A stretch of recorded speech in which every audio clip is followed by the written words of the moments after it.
আসসালামু আলাইকুম ভিউয়ার্স, এটা হইল তিউনেশিয়া আনার। তো এখন যেহেতু আমরা গাছে ফল রাখছি না, ওই দুই একটা আছে আর কি। ফেব্রুয়ারির আজকে 17 তারিখ। যাক আলহামদুলিল্লাহ, আমার খুবই কাছের মানুষ গনি চাচা। চাচা একটা ফল ছিলেন দেখি।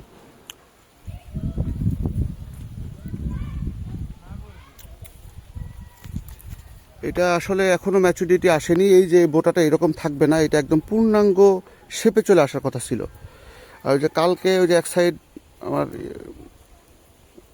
একটা গেস্ট এসেও টান মারছিল, তো এক সাইডে খারাপ লাগছিল বলে আমি আবার গোল করে কেটে দিছি।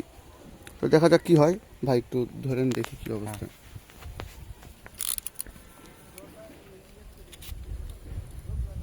ভাই কি হয় কি হয় কি হয় দেখা যাক।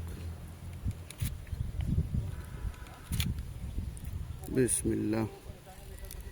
কালার কেবল আসতেছে, কিন্তু টিউনেশিয়া একটা বড় বৈশিষ্ট্য হলো এইটার মাশাআল্লাহ। সিডটা সর্বোচ্চ নরম হয় আর কি। মানে আরও কয়েকটা জাত আছে যেগুলো নরম, তার মধ্যে উল্লেখযোগ্য জাত। এটাকে অনেকে আবার সিডলেস বলে। সিডলেস বিধায়, সিডলেস মানে সিড নাই তা না, সিডটা খুবই নরম, এটাকে বোঝানো হয় আর কি। কিন্তু আপনারা আবার এইটা ভাববেন না যে বিসি নাই, এরকম না।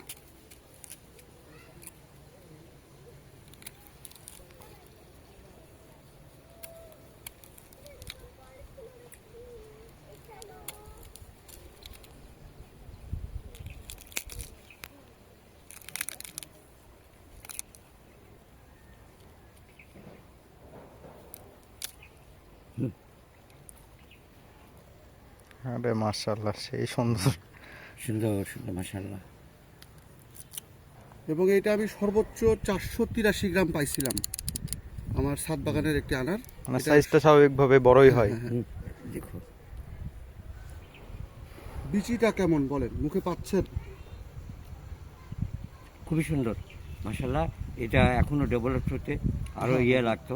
এই যে পিছনের এটা থাকবে না। এগুলো সম্পূর্ণ কালার হবে, বড় হবে। আমার মনে হয় এখনো মাস দুয়েকের মতন এটা গাছে থাকার জি, কথা ছিল।